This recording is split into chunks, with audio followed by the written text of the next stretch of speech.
vamos dar início aqui ao primeiro evento do Lab China, que está sendo inaugurado por meio desse seminário, que ocorrerá hoje e amanhã. Eu queria, inicialmente, saudar a todos, agradecer a presença e dizer que essa iniciativa é muito importante para o Instituto de Economia. Portanto, queria parabenizar todos os responsáveis, principalmente a professora Isabela Nogueira, responsável pela criação desse laboratório, que acho que deu bastante trabalho, né, Isabela? A armação dessa estrutura parece fácil, mas não é, porque, enfim, são muitos procedimentos, de muitas conversas, muita reflexão, muita construção, e isso tudo foi feito até num tempo bastante rápido, e ainda a possibilidade, também, no meu modo de ver, marcante, de já poder iniciar realizando um seminário de características bem abrangentes e podendo encarar a temática, que é a temática-chave do laboratório, de forma tão completa.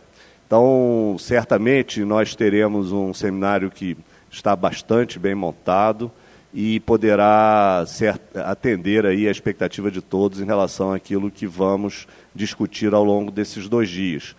Eu não quero me alongar, eu acho que o importante é a gente começar os trabalhos propriamente, e eu queria então me limitar a fazer essa saudação e reiterar, né, os cumprimentos aos todos os envolvidos aqui na iniciativa e desejar uma vida longa e muito produtiva ao Lab China, que para o Instituto de Economia é muito importante abrir essa linha de pesquisa, essa linha de investigação, porque, afinal, né, o fenômeno chinês é algo ainda recente, ainda abrindo, digamos assim, seu espaço na agenda aqui no Brasil.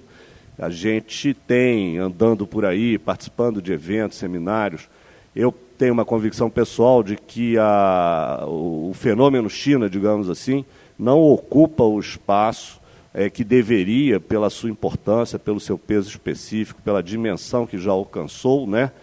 Tanto que, até no plano das relações comerciais, o protagonismo chinês nas relações com o Brasil, mas eles não conseguiram ainda, ou nós não conseguimos, tanto a academia quanto outros fóruns de reflexão no país, não conseguimos ainda dar o devido destaque a essas relações com a China. Então, muito ainda existe para ser aprofundado, discutido, enfim, nessa ordem de prioridades, né? Então, eu vou me limitar a essas palavras, vou passar aqui para o Rafael Padula, que é o coordenador do Programa de Economia Política Internacional, nosso programa de pós-graduação, ao qual o Lab China está vinculado, para que ele possa fazer seus comentários. Bom dia a todos. É um prazer enorme estar aqui. Estou muito feliz em estar aqui falando em nome da pós-graduação em Economia Política Internacional do Instituto de Economia, né? E gostaria de parabenizar, né, a Isabela e o Lab China pela organização desse evento, né, e dizer que para o PEP é muito importante a criação do Lab China, a abertura dessa linha de pesquisa, que o Lab China e esse evento fortalecem o PEP, né, e abrem uma linha de pesquisa e publicação muito importante para o PEP. Então, do ponto de vista do PEP, né, gostaria de parabenizar e desejar longa vida para o Lab China, né, e um ótimo seminário a todos, né. Sem dúvida, o PEP, né, e o Instituto de Economia, né, se mostram, né, espaços acadêmicos na Universidade Federal do Rio de Janeiro, importantes para pensar temas estratégicos, né. Isso está presente aqui na aula inaugural do Instituto de Economia, está presente permanentemente nas pesquisas do PEP e está presente no Lab China. Então, muito importante, né, que o PEP, o Lab China, o Instituto de Economia se revelem como a casa do pensamento estratégico na Universidade Federal do Rio de Janeiro. E pensar não só o desenvolvimento da China, mas a projeção, né, internacional da China, pensar um tema estratégico e fundamental, não só do sistema internacional, mas também para o desenvolvimento e para a segurança do Brasil e do seu entorno estratégico, na América do Sul, Atlântico Sul, África, e também todos os processos de integração regional que o Brasil vem articulando, principalmente a partir do século XXI. Então, essa projeção chinesa traz desafios e oportunidades para o Brasil, para o seu entorno estratégico, e não é possível pensar o desenvolvimento e a segurança do Brasil sem pensar a relação com a China e os desafios e oportunidades que a projeção global da China traz para o Brasil e seu entorno estratégico. Então, também encerro por aqui, enfim, o objetivo de cumprir os horários e nós iniciarmos logo os trabalhos, e mais uma vez parabenizo e desejo um ótimo seminário e desejo vida longa para o Lab China. Parabéns, Isabela. Muito bom dia a todas e a todos. É uma enorme satisfação abrir o seminário e, sobretudo, já ir reconhecendo vários colegas que trabalham na mesma temática.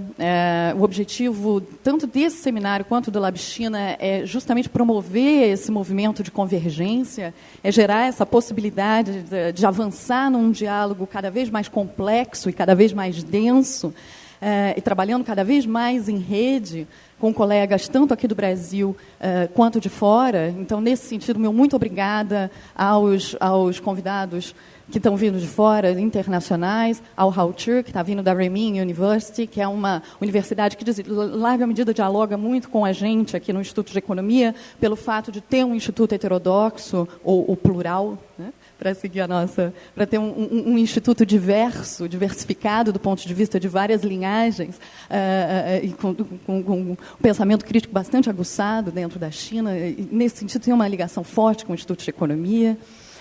Meu muito obrigada ao professor Ho Fung Hun, que vem da Johns Hopkins University.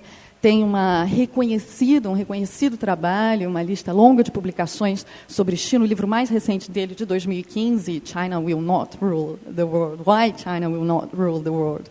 Acabou de ser traduzido também para o chinês agora, pois ele tem algumas anedotas sobre isso, se ele quiser compartilhar na mesa.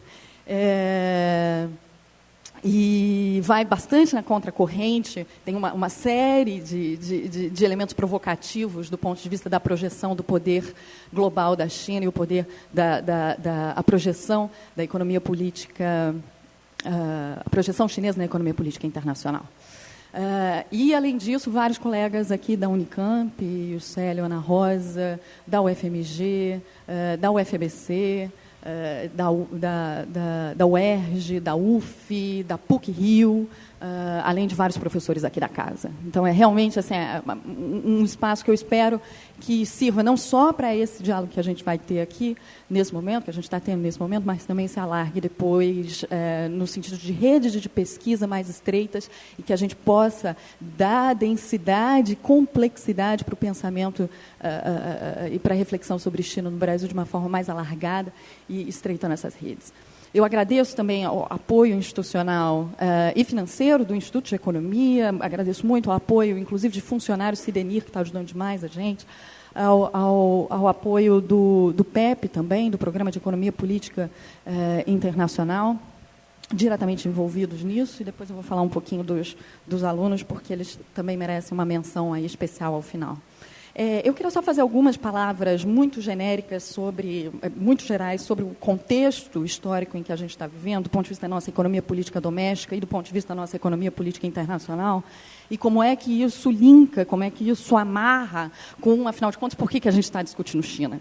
Quer dizer, fazendo uma confissão para vocês, eu estava escrevendo, pensando o que eu vou falar na mesa de abertura, e minha primeira questão é: o país está vindo abaixo institucionalmente, a gente vive uma crise aguda do ponto de vista da acumulação, a gente vive uma crise aguda do ponto de vista da democracia representativa num sistema capitalista, a gente vive uma crise aguda do ponto de vista social, uma agenda neoliberal que avança de maneira absolutamente extraordinária, com uma velocidade absolutamente extraordinária, hoje no Brasil e em várias outras partes do mundo, por um governo que não foi, sendo que a gente não foi consultado por isso, está certo? Uma agenda que avança sem nenhum tipo de consulta, só avança por conta de um governo ilegítimo, golpista e colocado onde está para um golpe parlamentar, midiático, jurídico.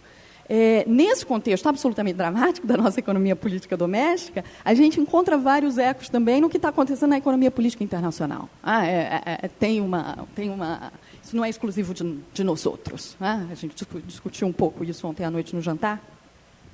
esse consenso da insensatez, para usar a expressão de um artigo nosso do Gama, do Grupo de Análise Marxista Aplicado, que acabou de sair, acabou de ser lançado, está tendo uma repercussão forte. Esse consenso da insensatez não é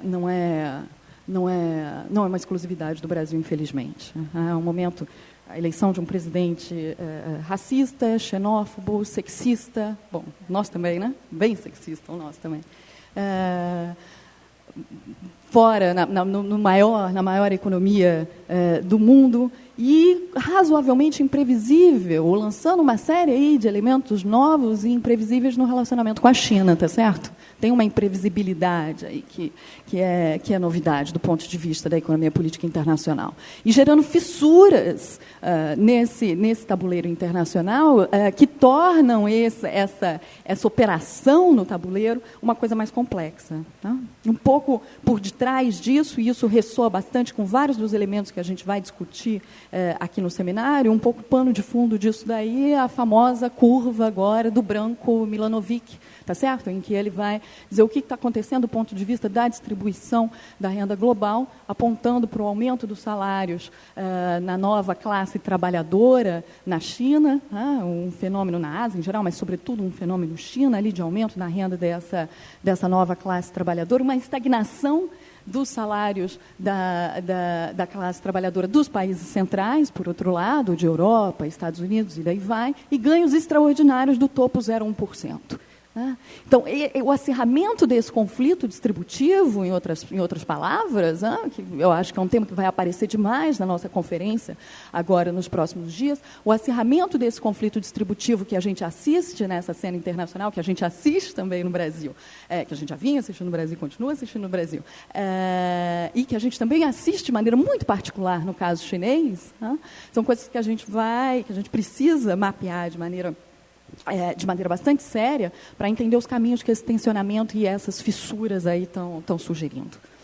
Bom, dentro disso, o que a China tem, né? Por que fazer um seminário específico dentro desse contexto dramático da nossa economia política doméstica e da nossa economia política internacional? Por que um seminário?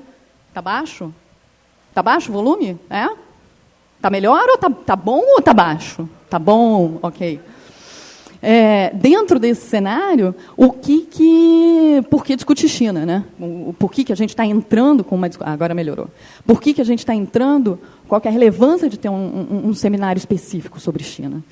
Eu acho que o primeiro ponto crucial disso é que nesses momentos de fissura no tabuleiro internacional, sobretudo para países retardatários, tá certo? Sobretudo para países retardatários, há mudanças cruciais aí que se abrem, perspectivas que se abrem, que podem tanto acentuar a nossa tendência, a nossa trajetória de crise, quanto podem eventualmente gerar espaços de oportunidade. Isso está claro no caso chinês agora, com a reversão do Trump, que decide voltar atrás no TPP, na parceria Transpacífico, o que gera um espaço de manobra muito mais extraordinário hoje para a operação chinesa, tanto do ponto de vista da projeção do seu poder político quanto econômico dentro da Ásia, dá um espaço extraordinário ali para os chineses. E, teoricamente, também poderia deixar algum espaço interessante de manobra aí para países retardatários como o Brasil. Né? O problema é que, desde Celso Amorim, o Brasil não tem política externa, tá certo? Desde Celso Amorim, não há uma maneira estruturada de se pensar a política externa e, sobretudo, de se pensar uma agenda autônoma, de tentativa de inserção autônoma e de um projeto autônomo que seja levado adiante pelo governo brasileiro. Então, isso significa que vive-se uma conjuntura ali crucial para a qual o Brasil, infelizmente, ou o governo brasileiro hoje, infelizmente, não está... na verdade, está quase um deboche, né, com a nomeação do Aloysio Nunes agora para ministro de Relações Exteriores. Então, tem uma mudança, uma perda extraordinária de oportunidades. É nesse sentido que eu acho que o papel da universidade, o papel da sociedade civil e o papel do pensamento crítico, de maneira geral, se torna ainda mais importante para manter o projeto de construção de uma política autônoma, ou a tentativa de se pensar formas de inserção autônoma ainda mais relevante. Isso deixa a relevância do que a gente está tentando fazer aqui, de uma maneira mais ou menos sistemática, algo ainda mais importante. Assim, cabe a nós assim, manter essa ideia do projeto autônomo premente e viva daqui para frente, na agenda de desenvolvimento e de política externa brasileira. E, para isso, quando a gente está falando de China, é absolutamente crucial complexificar esse debate. A gente precisa aprofundar, ganhar mais e mais densidade na forma como a gente olha a China. Até aqui, a relação do Brasil com os chineses sempre foi a velha história de que a gente não vende minério de ferro e soja, são eles que compram os nossos commodities. Um processo relativamente reativo na relação comercial com os chineses, um processo de reprimarização da nossa pauta exportadora, que também tem sido muito doloroso. E agora, com a chegada dos investimentos chineses aqui, a gente também percebe uma ausência de pensamento estratégico bastante forte e relativamente ingênuo na forma como o Brasil tem se posicionado frente à perspectiva da entrada do investimento estrangeiro direto chinês aqui. Então, nesse sentido, pensar de maneira complexa o que está acontecendo é crucial. A nossa programação, nesses 2 dias de seminário, tenta, de alguma forma, dar alguma contribuição para isso. A gente tenta passar por vários desses temas, do ponto de vista do padrão de acumulação, de tentar entender quais são as mudanças cruciais que estão se dando hoje nessa tentativa de mudança chinesa do seu padrão de acumulação, como é que isso está se dando tanto numa perspectiva de tentativa de subida nas cadeias globais de valor, quanto do ponto de vista dos conflitos de classe que necessariamente estão emergindo e da complexificação da economia política doméstica chinesa, e depois os transbordamentos que isso tem para a economia política internacional e a dimensão complexa que isso está se dando do ponto de vista da economia política internacional em função dessas fissuras que estão se abrindo. E aí vários temas vão surgir aqui, como, por exemplo, o financiamento chinês dentro da Ásia via o Banco de Investimento Asiático, a nova Roda da Seda e a projeção do poder chinês na Ásia e também para outros lugares, como a África, e, sobretudo, aqui para a América Latina, que a gente vai estar olhando com mais cuidado. As mesas também vão estar dando uma olhada sobre o que está se passando aí do ponto de vista das promessas para nós retardatários aí em desenvolvimento, para as promessas aí que o discurso chinês ou o modelo chinês, as lições que o modelo chinês eventualmente podem sugerir, e também as distopias associadas ao avanço de um padrão de acumulação bastante voraz, gerando aí uma série de tensões que a gente quer olhar também com bastante atenção. Nisso, Rofun deve trazer essa dimensão mais global para a gente, a Rauti entrar nas relações e o que está se passando do ponto de vista da questão do trabalho, né? Carlos também, o Célio trazendo as dimensões das relações aqui com o Brasil, mesma coisa o Eduardo, que logo chega, a Valéria com a África, Ana Rosa com o processo de internacionalização da moeda chinesa e dos bancos chineses. Bom, eu já me alonguei demais, já falei demais. Isso tudo aqui faz parte, é o nosso evento de lançamento do Lab China, o Laboratório de Estudos em Economia Política da China, que congrega pesquisadores de várias matrizes críticas, do pensamento crítico de economia política internacional, história, geografia, ciência política, muita gente de ciências sociais conosco, e de várias universidades, né? A gente estamos baseados aqui no Instituto de Economia e no PEP, mas estamos colaborando aí em rede, sobretudo com o IESP, aqui no Rio de Janeiro, mas também com vários, e a UERJ, também aqui no Rio de Janeiro, mas também com várias universidades de vários outros lugares, por exemplo, o FABC, com o qual a gente tem uma boa relação, e várias outras. Eu acho que é isso. Eu espero que o Lab China seja, então, um desses fóruns em que esse pensamento estratégico, autônomo e esse espaço para a construção, afinal de contas, de novas utopias, possa se dar e possa se desenvolver de maneira bem frutífera. E que esse seminário seja, então, um início para isso daí. Só terminar com os meus agradecimentos, mais uma vez, aos palestrantes, todos que fizeram que fizeram viagens longas, outros mais curtas, mas, de toda forma, reuniram o apoio institucional do Instituto de Economia, do PEP e da CAPES, que eu esqueci de mencionar no início, e o apoio extraordinário dos alunos que estão ajudando na organização de diversas formas, e, sobretudo, o apoio extraordinário da Alana Camoça, que está ali no fundinho, fazendo um trabalho fantástico, do PEP, e do Rafael Moura, que eu não estou vendo e deve estar aqui na frente, do IESP. Muito obrigada, gente. Um bom evento para todos. Obrigada.